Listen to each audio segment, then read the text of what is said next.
Hey everyone, is the Set Time Zone Automatically option grayed out on your Windows 11 PC? Don't worry, I've got a simple fix for you.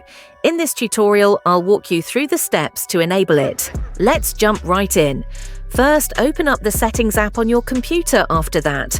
Navigate to Privacy and Security from the menu on the left side. Then scroll down a bit until you reach the app. Permission section. Once you're there, click on Location.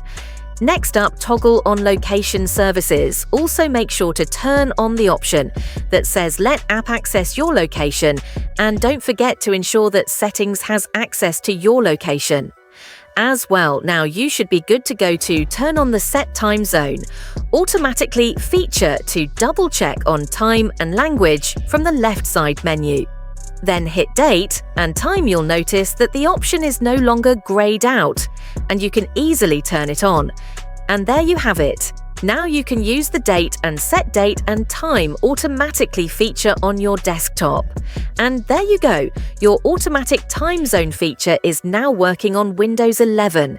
If you found this video helpful, make sure to hit the like button, subscribe, and drop your questions in the comments below.